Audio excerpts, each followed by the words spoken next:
Well, hello and good evening, and welcome to episode 16 of Fracking Nightmare. Where have the last 16 weeks gone? Well, in reality, of course, most of them have gone at Barton Moss. I must confess, never in my wildest dreams did I ever imagine waking up on a Christmas morning and a New Year's morning in a tent on a verge on the edge of Greater Manchester. But what an amazing experience that was. What an amazing group of people camped out on Barton Moss, and what wonderful support the Barton Moss protection community have had from the local people there against some tremendous adversity, not least brought about by Greater Manchester Police. Now, in the last few weeks, unfortunately, we have focused quite a lot on the activities of Greater Manchester Police, and in particular the TAU unit, the Tactical Aid Unit, otherwise known as either Tactical Assault Unit or, more colloquially, Thugs Are Us. Well, the past week, unfortunately, has taken things to a new level. Last Wednesday, a remarkable ruling was achieved by Simon Pook of Lazar's Solicitors, who has been working very closely with the protection community. And having lost the first claim that Barton Moss Road was actually a footpath, which, as you can see very clearly on this picture here, as you can see, it says, not suitable for vehicles over 16 tonnes laden weight, private road, unauthorised vehicles prohibited, public footpath only. Well, despite the fact that the original court ruling was that Barton Moss Road was a highway, the protection community have known all along that that really could not stand up to examination. Consequently, one of the calls that the protection community would put out as they're walking up the road is, it's a footpath, it's not a highway, knowing that everyone that was arrested for obstructing the highway would effectively have their charges thrown out, because it would ultimately be established that it's not a highway. So the ruling in the appeal that Barton Moss Road is indeed a footpath was a remarkable setback for IGAS, for Greater Manchester Police, for Peel Holdings, and for Salford County Council, and not least Lord John Brown and David Cameron and all the other cheerleaders for the unconventional gas industry in this country. So the following day, when the trucks tried to move in, well, it was a bit of a problem for them, because the protection community decided that they were going to exercise their right to walk on the footpath and not permit the trucks to enter. Now, there was quite a large convoy there, but after some negotiation, it was agreed that one of the trucks would be permitted to enter, primarily because that truck was actually blocking the footpath.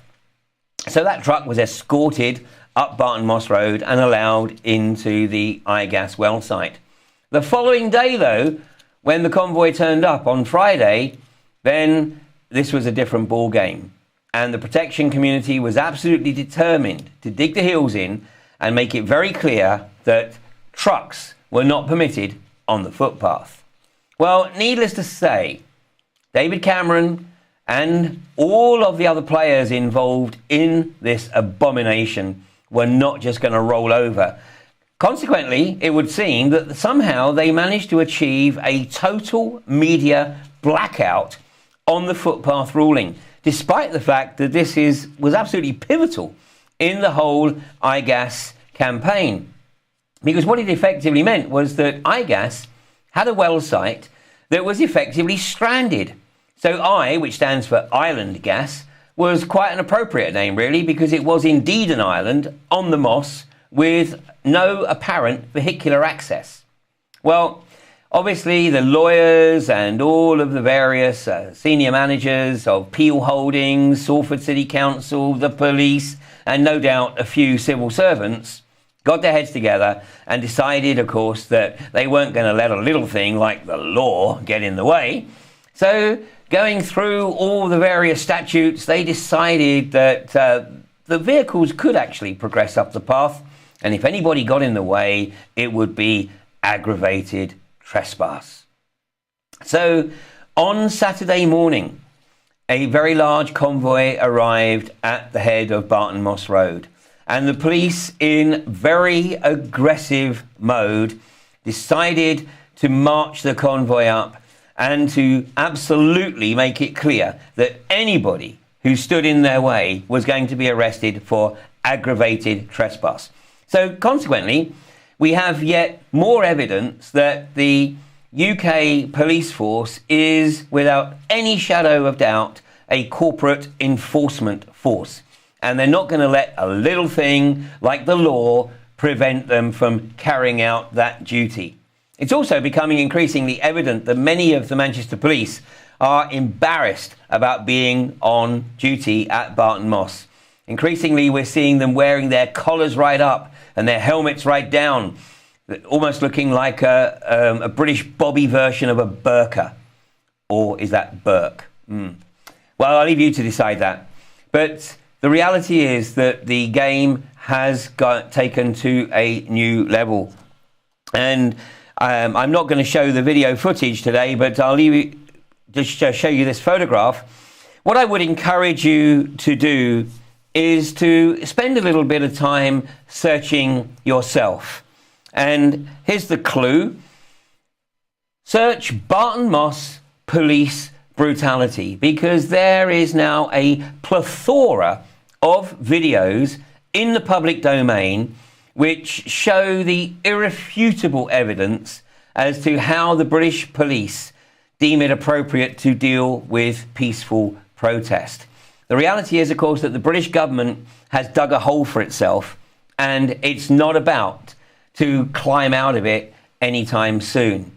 So I don't want to spend too much more time really talking about the Greater Manchester Police. I think we all know by now that the thuggery of the Greater Manchester Police is all premeditated. And unfortunately, many of these officers, they literally leave their brains and their souls in the locker room when they turn up for duty each morning. Sad, but true. But it's also thanks to the Greater Manchester Police that we have received the global coverage of events at Barton Moss. And no doubt, when I return to Barton Moss tomorrow, I will probably get some more footage, sensationalist footage. Not my preference, but no doubt Manchester Police will deliver. And yet more awareness of what is occurring in the UK will spread around the world. In fact, my good friend and researcher, Patrick Henningson, who runs 21st Century Wire, has posted a couple of excellent articles today talking about the events at Barton Moss over the past few days. Now, let's have a look, though, at the implications on the people, because what is happening in the Barton Moss area is that the local community is waking up very, very rapidly to this atrocity that is being perpetrated in their backyard. When the camp was first established, the people of Earlham and Cadishead really had no idea what was going on. Well, not too surprising, because for the past 2.5 years or so, they'd just been fed the sanitised version of events by the IGAS Community Liaison Group. But now that many people in Earlham and Cadishead have ventured down to the camp, they've been welcomed at the camp, people have taken the time to talk to them and explain to them why it is that they're camped out there on the edge of Barton Moss. And a few weeks ago, Frack Free Earlham and Cadishead had its first meeting. Some 70-odd people turned up at that meeting. And as a result of that meeting, the commitment and conviction to challenge IGAS, to challenge the agenda, to establish well sites right across the whole of the northwest of England, coincidentally following the Manchester Ship Canal, which is also owned by Peel Holdings. So as the people start to become aware of this, they want to make sure that their friends and neighbours and colleagues are also aware.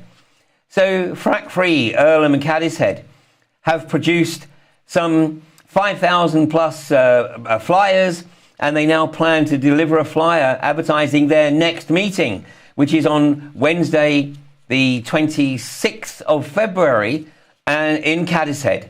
So if you live in the Earlham and Cadishead area, then the place to be is at the meeting of Frack Free Earlham and Cadishead. Just go on the internet, just search Frack Free Earlham and Cadishead, and you will find the details of that meeting. There's a couple of wonderful people from the Barton Moss protection community who will be speaking there, who will be answering people's questions. And, of course, the local community are showing the way. They are showing what will need to be done in many other communities around the country as the other companies try to get their bits in the ground. So, anyone who's under any illusion that this industry is going to have a direct impact upon them should take a look at a couple of pieces of correspondence that have come into the public domain over the last few days.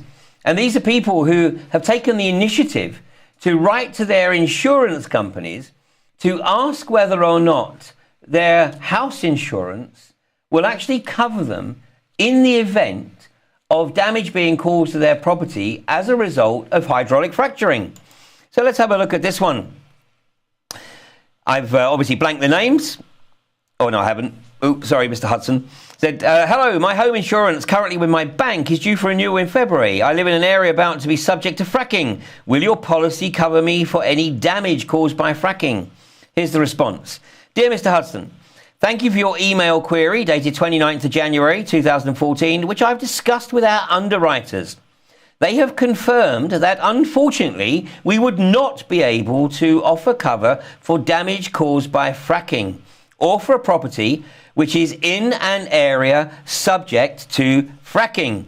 You could look to obtain a quote from a broker, as they may be able to put together a more specialised policy for you to incorporate this cover. I hope that you will find this information useful. However, should you have any further queries, please do not hesitate to contact our client service centre, where you will no doubt be left on hold until such time as you get bored stupid. Well, another letter here to NFU Mutual. This is National Farmers Union Mutual Insurance. It says, thank you for your inquiry in relation to your business insurance. I can confirm that your policy covers the business description of farmer, grower and property owner. Consequently, this insurance does not cover the process of fracking. And given the nature of the job, it would be a specialist type of insurance. If you have any further queries, please do not hesitate to contact myself, Neil Montgomery, locum agent, where of course Neil Montgomery can probably provide insurance for you at a grossly inflated rate. This is a common denominator in areas all over the world where hydraulic fracturing has been unleashed beneath communities. Not only does the value of their property totally tank and effectively become unsaleable, thereby effectively making the residents prisoners in their own homes, because most people certainly do not have sufficient spare capital to walk away from a property and just start again. And anybody who has watched or listened to episode 2 of Fracking Nightmare will know in my discussion with Brian Monk, a farmer from southern Queensland, he is totally destitute as a result of the gas industry moving in and effectively destroying his farm. But can he move? No. He's a prisoner. Well, if you are in any doubt about whether or not you are living in an area that is potentially going to be fracked, and by the way, of course, 64% of this country is being targeted by the mother frackers. So if you want to know whether or not you are in those areas, here's the website to go to. It's wrongmove.org. And here, all you do is you'll punch in your postcode and it will tell you whether or not you are living in an area that has the potential to be fracked. Obviously, as we've discussed in previous editions, about 18% of the country right now is licensed, but the other 64 minus 18, what's that, about 46%, The other 46% of the country is up for grabs right now. So if you think that the anti-fracking community is not going to be successful in preventing this abomination from kicking off, you might actually want to think about selling up. But then, of course, we have the other issues, and I'm not going to dwell too much on this show because I'm going to be talking about it in much greater length on Humanity versus Insanity, the Crane Report, next week, where we're going to be talking about the extreme weather that has been impacting countries right across the globe. And we're going to be looking at some very, very interesting material that is in the public domain, but the vast majority of people would probably never even look for it, even if they had an awareness that it might exist. So, fracking. We've got in Somerset, we've got the Somerset levels that have been deliberately flooded. Anybody who thinks that this was just an unfortunate cock-up is living in a world of absolute delusion. The evidence is staggering. And if you want to see the evidence unfold, then tune in to Humanity versus Insanity next Monday night at 7:30 p.m. The area has been deliberately flooded, and the area that is flooded is prime shale gas and coal bed methane territory. And no doubt the Chief Executive Officer of UK Methane, Gerwyn Llewellyn-Williams, has been almost orgasmic in the past week at the prospect of being able to acquire land at pennies on the pound from homeowners and property owners that actually have no choice but to perhaps walk away from their properties on the floodplain. This is a floodplain that has been drained ever since the 5th century.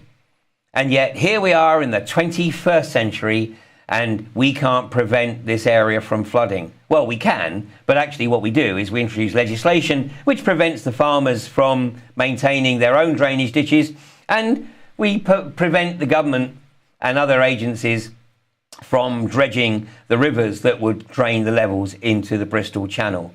And of course, there are other areas of the country that are also feeling the same pressures, not least in Kent and up around Tewkesbury.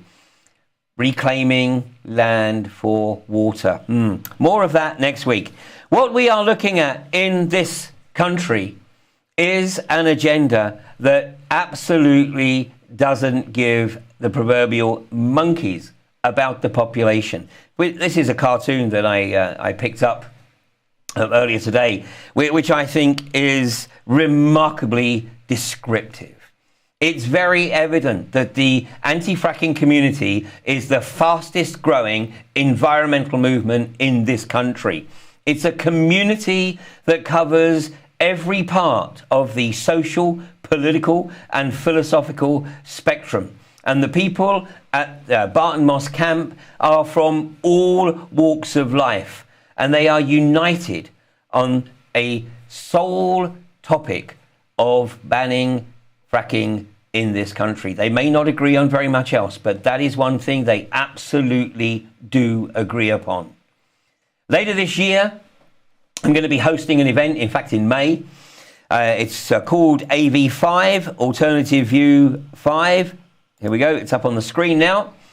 Humanity versus Insanity, where we're going to be looking at a plan of action to become, at the very least, a thorn in the side of a socio-psychopathic global corporatist establishment that has systematically demonstrated that it has absolutely no interest in the electorate.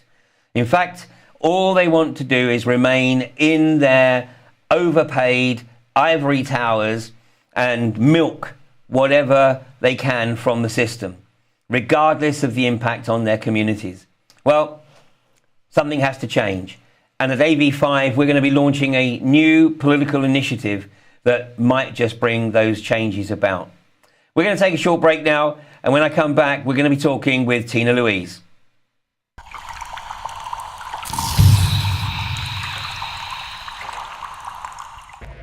"60% of the English countryside is under threat from fracking. a process which has transformed the landscape in many parts of the United States and Australia, and contaminated the drinking water and air with highly toxic chemicals and gases. 1 in 3 hydraulic fracturing was using a carcinogen.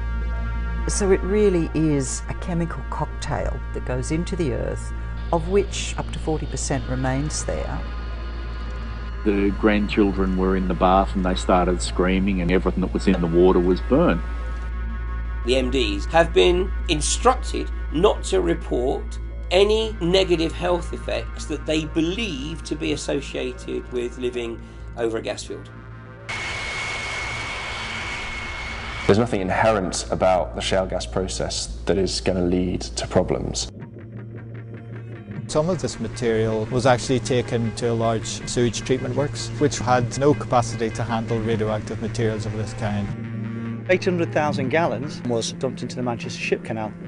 50 seismic events were recorded during just 6 fracking treatments. What is the minimum depth that the fracking will fracture? We can't tell you until we drill the exploration. Have you no idea whatsoever? Because it doesn't look like you've done your research. Shale gas is part of the future and we will make it happen. We are just numbers and we are sat on this rich vein of gas, and they will do and say anything to get that gas out of the ground.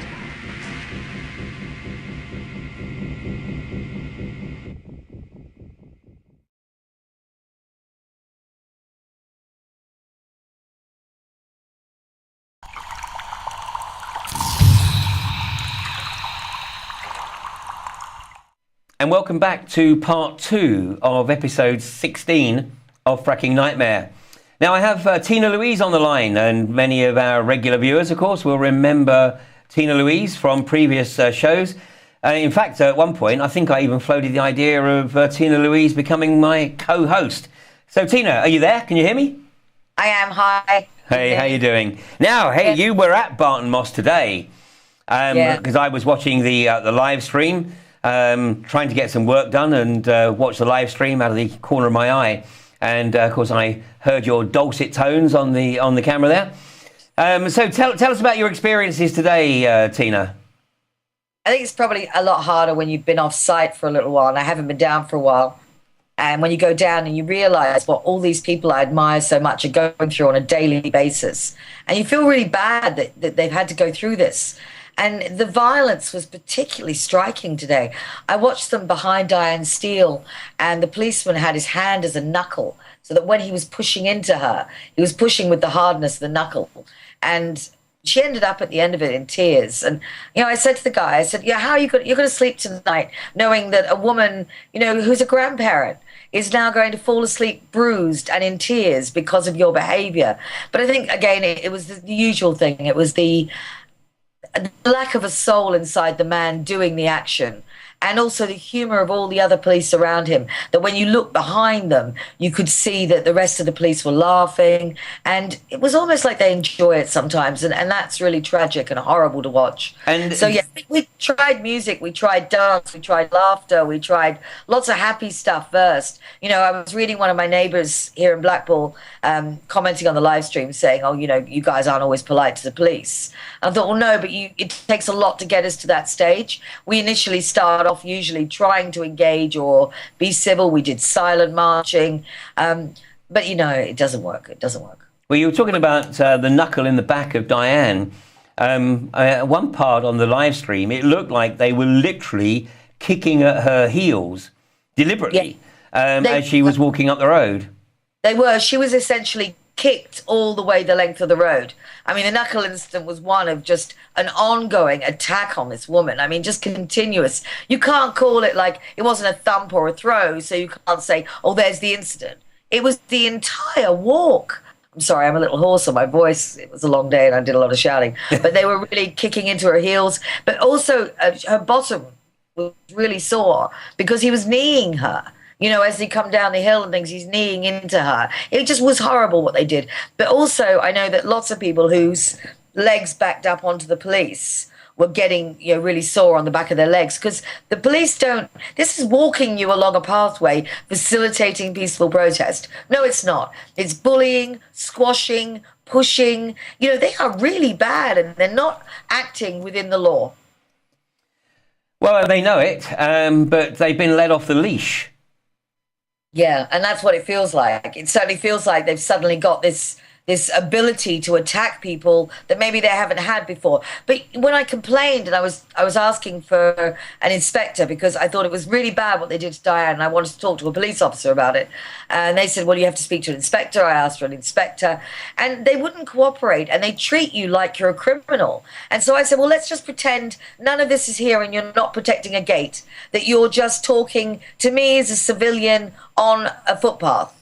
Why can't you help me? But they just look at you dumbly, like they have no ability to interact unless they're treating you like a criminal and treating you badly. So, yeah, it was a really hard day. But, nothing compared to what these people go through on a daily basis at the camp. But it was strange because they'd gone quiet for a while. The protest had been really peaceful when they weren't being brutal. And then days like today, it got so close to violence on so many occasions. And this is all provoked by them. This is never by the protectors. These people are acting in a really civil and, peaceful way. And it's only when the GMP start pushing up the pressure. And they change the team that's pushing you as well. So about like halfway through the march, they'll swap the team over. And I think the worst part was the last bit of the walkout.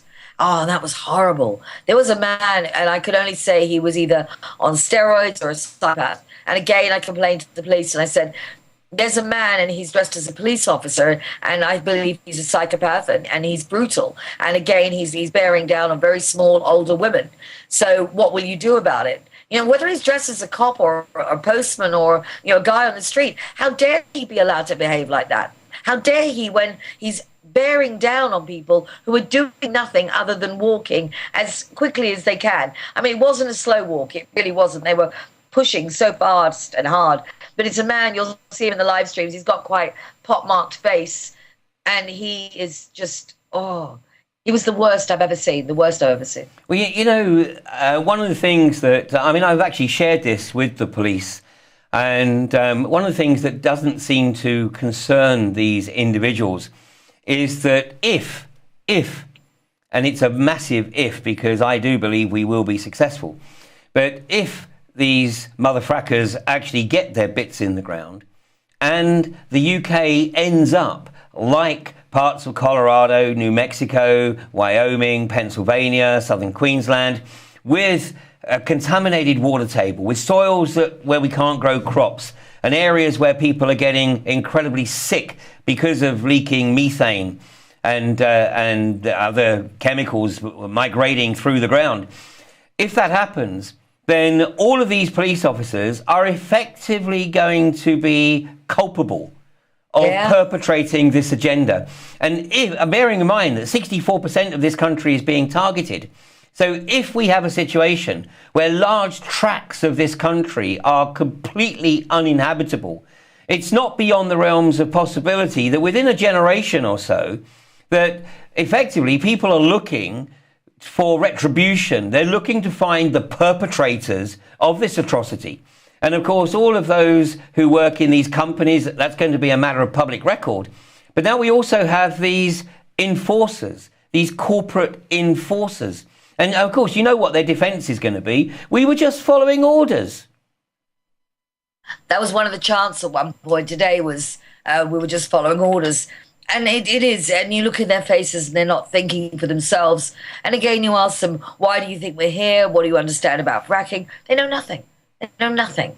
And so they have no empathy with us, no understanding. They don't want to have it. And that's a sad reflection on the police. And I realize I sound like a broken record because this is what happens every time I go down there. But I know, I just think today was the most tragic I'd seen. And I think especially as we'd established, it's a footpath. It's a footpath. We are walking with our feet. That makes it ours. So I don't understand what law they're using to allow those trucks and those police to bear down on us. Well, they're clutching at straws. I mean, that's the reality, I think, Tina. They are clutching at straws. I mean, they were clutching at straws with arresting people for obstructing the highway. But, of course, what they were doing was facilitating the corporate agenda and effectively just riding roughshod over the law to provide IGAS with their supplies. Once the ruling was established that it was a footpath, then obviously they had to go away and have a rethink. And that's when they came up with aggravated trespass, Well, the only aggravation, of course, is coming from the police, and of course at the weekend, representatives of Peel Holdings passed around a notice advising people that they were trespassing, which was supposedly an instruction to leave. But of course, it has no legal standing whatsoever. I mean, we've already been through this, of course, at Borkham, and if Peel Holdings want to evict the camp, then they're going to have to go through the judicial process. And there's pieces of paper stuck everywhere today, and there's no letterhead on it. No, it's absolutely.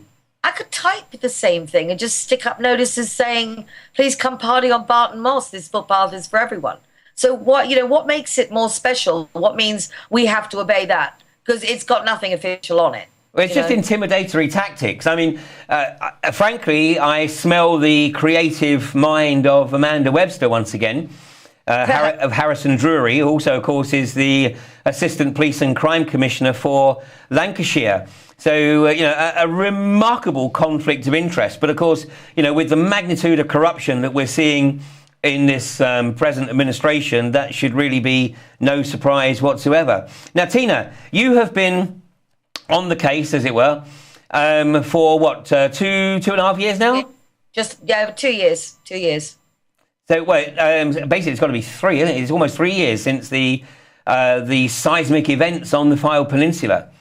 That's right, but I wasn't alert to it then. I didn't come to knowledge about fracking in Blackpool until 2012 in the April. And that was only because I was part of Occupy as well in London at the end of 2011. And then when I came back after that, I heard about fracking and I looked into it and realised what an incredible danger this was and joined the anti-fracking community. I really hadn't been part of it beforehand. That's what cracks me up when they say, oh, seasoned protester and, eco-warrior. A lot of us just came to this and just saw that obviously this is a stupid idea. And how on earth did it ever get to be discussed? And I think that's how a lot of us came to it. So, no, I was never an eco-warrior or anything like that. And the only reason I even joined Occupy was that I realised that handing them all the money to the banks and then having austerity just seemed like a crazy idea. And I wanted to tell my government I thought it was a stupid idea. Well, I'm quite fresh to it still. Okay, well, I mean, obviously, this is just another tentacle of the absolute insanity that is being perpetrated by these global corporatists. But I just want to bring this map up on the screen here. Hopefully this will work. There we go. And so this is the north of England. And just to put it in perspective, let's see if my mouse actually works on the screen. There we go, if you can see that there. This is where you are here, up in the Fylde Peninsula. And this red area here, this is Quadrilla's licence. And, of course, Quadrilla are the company that drilled on the Fylde Peninsula, managed to effectively damage the well, and still went ahead and fracked it. And, of course, that resulted in the 2 seismic events. Now, you guys, I mean, you and the various other groups in the Fylde Peninsula, and you have helped frame how this campaign is going to grow, because having multiple groups in the Blackpool area, of course, empowers the community. It means that each of these groups has absolute sovereignty. Any creativity, any initiative that they want to bring, then they don't have to ask permission from anybody. And Quadrilla, of course, are finding that to be an absolute nightmare. But and it's our biggest strength. It's our biggest strength. And exactly. I know exactly. And I remember when I first joined Residents' Action on Fylde Fracking 2 years ago, and there was another group. There was Ribble Estuary Against Fracking, but there wasn't much else happening at that time up here. And the papers loved playing on the reef raft rift. They were always going on about why are there 2 groups? Oh, they're against each other. And it was never that. We were just geographically in different spaces. And so when other groups looked to start up, we were really pleased about that, because it meant that there were other people dealing with their own issues in their own area. And like you say, we all had complete autonomy. I mean, even within RAF itself, our own group, because we each jump off and do other things, we just get together every 2 weeks. We tell each other what we've done, We dish out new dates that we each need to take a role in, be it public meetings or work with universities, work with the legal teams, going down and being present on protector sites. And we each take a role. But then we don't ask each other, we trust each other. And I think that's what it is within the anti-fracking community. It's a trust thing. We're all in it for the same reason. We're just trying to protect air and water. And it doesn't matter anything else about any of us. That's our end goal. That's what we're aiming for, is to stop this thing. So anything anyone else is doing is probably pretty well okay with us, because it's not us doing it. We're doing what we are comfortable doing. I'm not likely to abseil down the tower, but other people will, and I'll be really pleased when they do it, because it's still an aim to getting this heard about and waking up the community. So yeah, new groups. I mean, tonight I went to a meeting. When I got back from Barton Moss, I went up for a meeting with a business group here, which is quite an exciting new project, because I'll only get involved in like starting it off, and we'll do probably their first meeting with them, but then they're going to look after themselves. And this is a business community in Lancashire saying, you know what, we feel it might be a threat to our businesses as well as our livelihood, our families and everything else. So they're going to look at it from a business perspective, that these promises of jobs, these promises of income, and how when you weigh that up against what we'll lose in Lancashire with harm to tourism, to agriculture and other industries, they're going to actually weigh up the proper financial cost. Now, we've got a director of a solicitor's firm. We've got various people involved in this who are hopefully going to be able to tackle it from that perspective. So as you've got the geographical groups, you've got creative groups, you've got protectors, you've now got business groups, and you don't know what's going to spring up next. But whatever it is, I'm just glad it's springing up.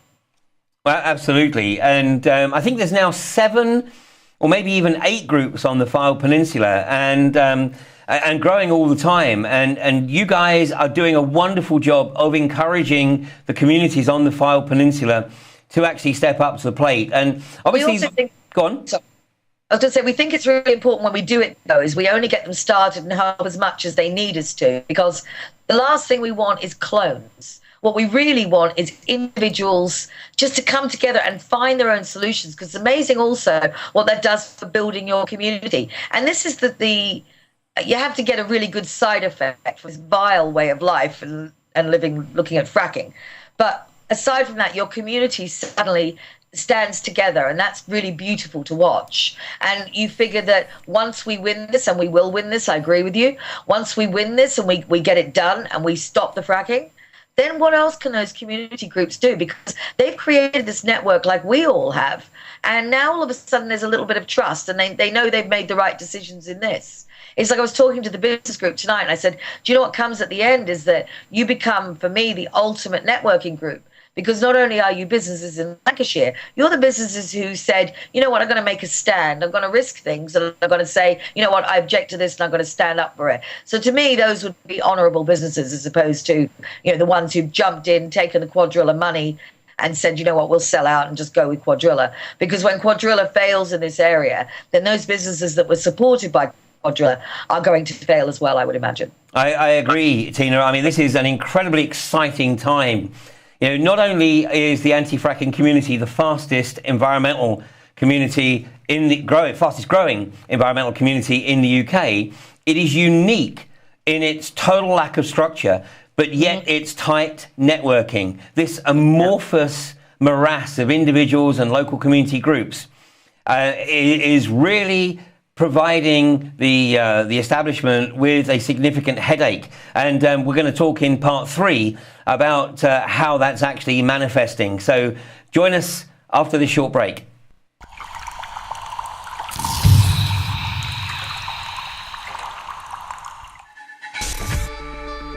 If you take an active interest in maintaining the optimum health and well-being of yourself and your family, the New Zealand Journal of Natural Medicine is the magazine you've been waiting for. Having taken Australia and New Zealand by storm, the New Zealand Journal of Natural Medicine is now available in the UK and Europe. Visit www.nznaturalmed.co.uk or call 01626 337 531 to order your copy now.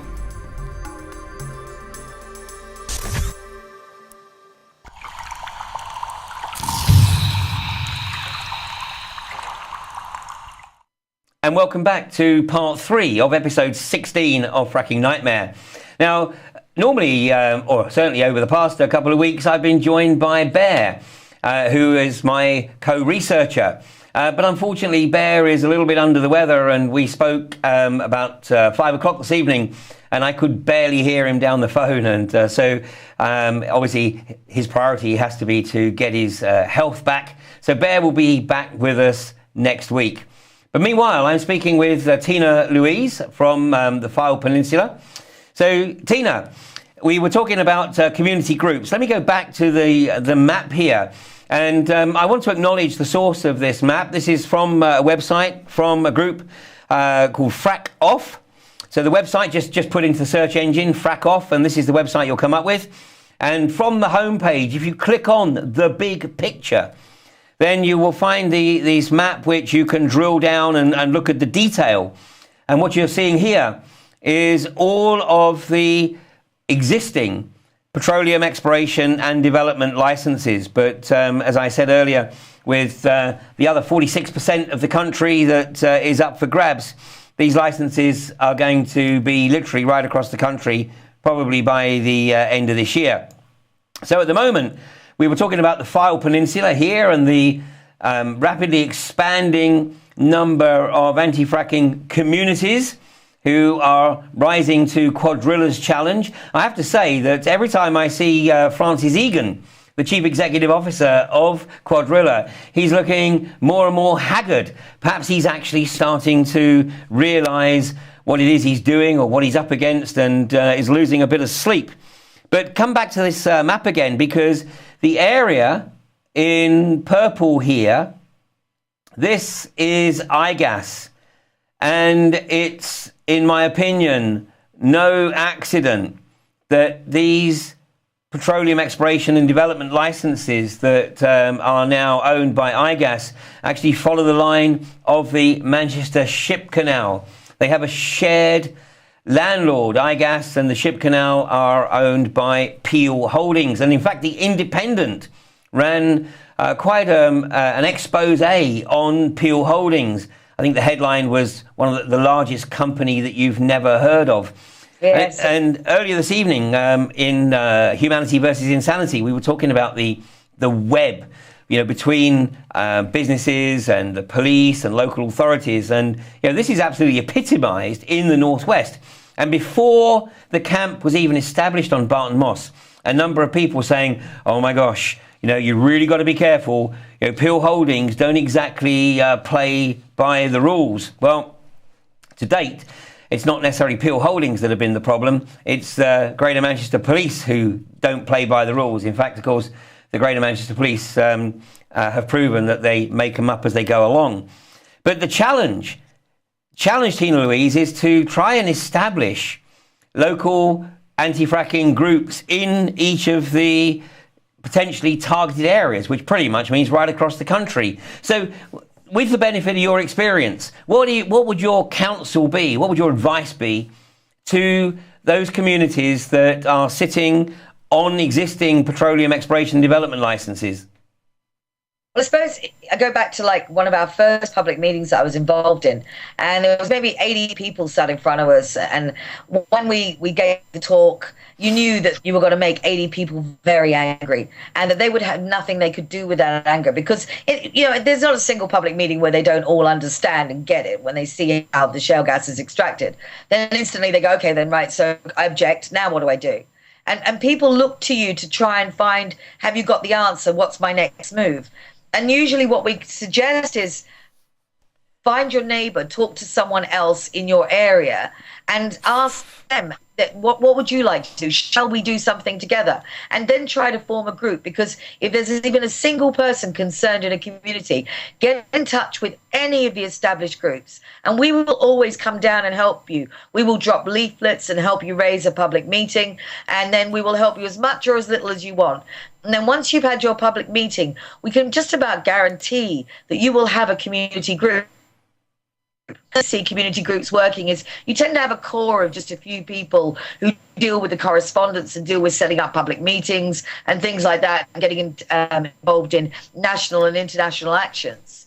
And maybe they also then have people who sign up just as supporters. So we'll have maybe 800 supporters or something, and then we'll say to them, would you please object to this planning permission? Would you please write to your MP on this issue? Would you turn up to this event if we ask you to? And, then you call on those who can't be a part of the core group that's organising things, but they can always come and help or sign up to things, or they want to be kept abreast of things. So a community group can be as involved or as uninvolved as you've got time to do. So there's never anything that you do aiming towards an end to fracking that is wasted. There really isn't. There really isn't. This whole anti-fracking movement is made up of lots of little tiny actions by individuals who were in clusters, and that the only thing uniting all of us is a desire to end fracking. I mean, you look at the difference between you and me, even Ian, and our lives, and whether we'd have met under other circumstances.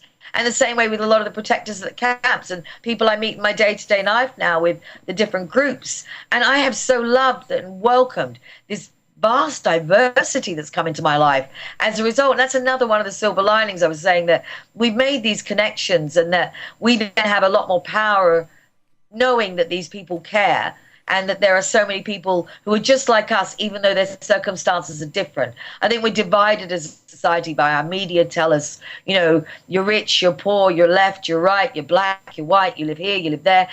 And in the end, you know what? We're just humans who want some good air, good water. And if they stop trying to divide us, I think we'd be a much more powerful entity. And much like we are peaceful and make good decisions when the police aren't there at the protector site, maybe too, as people, we make better decisions without a government that looks like our government looks.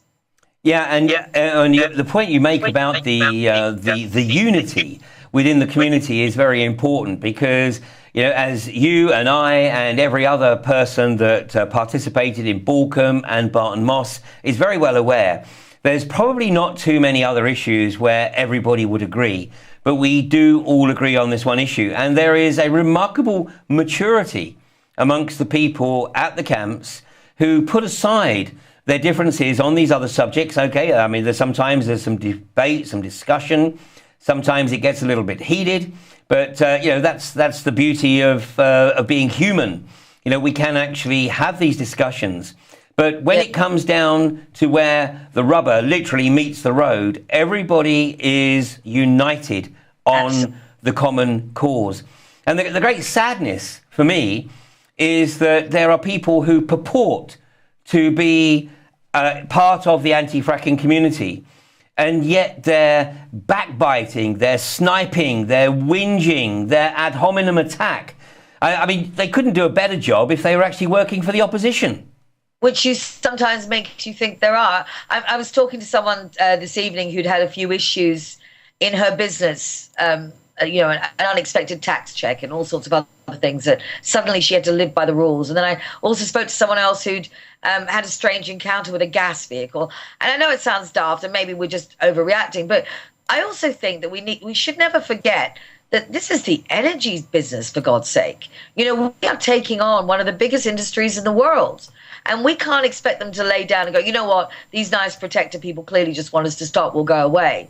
So I think they're going to do everything in their power to stop us. And I don't doubt, you look back in the past and you look at the actions of PR companies and the way that they infiltrate and they attempt to break community groups. But you see, it's exactly what you said. We are being mature. We don't talk about politics or left or right. It's like when someone says, oh, Cameron this, Cameron that. We're essentially saying the system. No one's saying that any other politician is going to do a better job, because Labour gave out the licences those years ago to this business. And all that's happening is the Conservatives are honouring those. So, it's not like we've changed party and won in any way, shape or form. All sides are bad. But we don't discuss that sort of thing. We don't discuss religion. Apart from anything else, this is an intense subject. It requires quite a lot of involvement in the subject itself. So there's no room for anything else, really. And then the other conversations you have about, where do you live, how many kids you got, even that stuff doesn't get much airing, and yet you feel a love and a closeness and a friendship with these people because we all respect each other. And I don't care what your background is. I don't care how many kids you've got, or if you're married, or if you live in a house or have a job. It doesn't make an ounce of difference. Or what you think about any other subject. Yeah. The diversity is enormous, and that's the great thing about this movement. And, you know, when I talk about later this year, we're looking to establish a new political initiative. You know, let's just have a look at what occurred right across the Manchester Ship Canal last week in the by-election there. 73% of the local population did not vote. Now, that speaks absolute volumes. What that means is the 73% of people, and that's in Wythenshawe, who couldn't be bothered to actually engage in the process. And, you know, that means that there's a potential there to reach out to these people who feel disenfranchised. They feel disconnected. They feel that the elected representatives have absolutely no interest in their well-being whatsoever. And, of course, they're pretty much right there. So, you know, we know that is a tremendous opportunity. And it is absolutely incredible how we do all generally remain so united. But I was baiting last week because I stumbled across the advert again of Sure Group. If we can see this on the screen here. This is a Sure Group, and on the left-hand side of the screen, this is a Sure Group enforcement, and this is their advert to market their services to remove anti-fracking protesters. And the text says, up and down the country, the threat of protesters setting up camp is increasing. And now a new term or new type of protest, and they're offering their services to effectively bulldoze in there once the courts have issued the eviction order. So, you know, once again, what we're seeing here is people who are conditioned and, you know, and will behave in this way, and yet, of course, would absolutely panic if the tables were turned. But my version of this, if we can go back on the screen again, was the Sure Group says solutions for business. My one says humanity, solutions for the people. The investor removal team. Frack off. How to deal with mother frackers. And then I write, up and down the country, the threat of socio-psychopathic global corporatists setting up a frack pad in your community is not taking the headlines. So here at Humanity, we want to spread the word about the services we offer to confront any situation which might end up contaminating your water, your soil, and your air.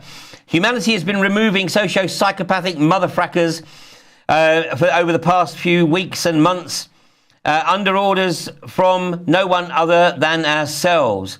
It does so for a range of pathetic upstart corporations whose management teams are carefully selected to ensure that they are incapable of emotion, empathy, compassion, and pay, what's that word? Something to real and have no comprehension of real social responsibility. Well, having posted that around, needless to say, I anticipated that there was going to be some response, and I love it when the establishment give me free publicity. And this particular troll emerged on all of the, or many of the anti-fracking Facebook pages at the weekend. And this guy, or whoever it may be, is the epitome of the hired hand paid for through various channels, obviously, so that the corporations can keep their hands clean. But they're out there to try to demonize and to marginalize. And, okay, that's enough of this character. But, you know, we should actually acknowledge that this is a direct response to the impact and the effect that we are having. This industry is wounded. It is seriously wounded. The media blackout on events at Barton Moss last week speaks absolute volumes. David Cameron, Andrew Austin, CEO of iGas, and Francis Egan, CEO of Quadrilla, and all the other potential mother frackers know very well that the anti-fracking community is the fastest growing environmental group in this country. They know that they have to try to force this agenda through using the police as their corporate enforcers. Ultimately, it is we, the people, it is humanity that has to stand up for future generations to ensure that our children and our grandchildren do have access to fresh water, do have access to soils where they can grow organic vegetables, and do have access to an atmosphere that is breathable. The leakage of methane is absolutely indisputable. Here is a document from the Environmental Protection Agency regarding Dimmock in Pennsylvania. Now, Dimmock is a community that was so contaminated, its water supply was so contaminated as a result of the gas industry being in the area, that the governor of Pennsylvania actually agreed to provide Dimmock with a piped-in water supply. Ultimately, due to various political machinations and pressure from the gas industry, that project was shelved. But here, in the Environmental Protection Agency's internal document, it says that methane is at significantly higher concentrations in the aquifers after gas drilling, and perhaps as a result of fracking and other gas well work. The methane migration into the aquifer is both from the shallower, younger age formations, i.e. biomethane, and older Marcellus shale, and perhaps even older formations, that is the thermogenic methane. Methane and other gases released during drilling include air from the drilling, apparently cause significant damage to the water quality. In some cases, the aquifers recover under a year, but in other cases, the damage is long-term, greater than 3 years.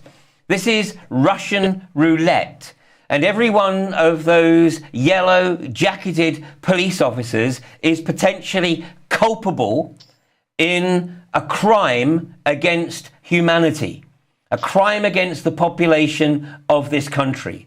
And as I always say, don't take anything I say at face value. That is not the purpose of what I do at all. I don't claim to have the definitive answers. What I do know, though, is that the irrefutable evidence is out there everywhere where this abomination has been unleashed beneath communities. It has resulted in the contamination of water, of soil and the air, and has resulted in significant negative health impacts on those communities, particularly the young, the very young, pregnant women and the elderly. It's always the vulnerable, i.e. those people which the current administration in this country is attempting to demonize through the media. Demonize them because they are not directly supporting the global corporatist agenda. The reality is, everywhere that there is a poll that is run, it is demonstrating that the population that has put a bit of time and effort into researching this for themselves do not want fracking anywhere near their community. This from the Yorkshire Post, a rejection of fracking by 86.5%. Now, if you live anywhere near the Bolton area, on Wednesday night at the Kitchen, there is a meeting there specifically with the local MP. So if you're in the Bolton area, go along to the Kitchen, and I might try and wander down there myself. Sounds like could be quite an entertaining evening.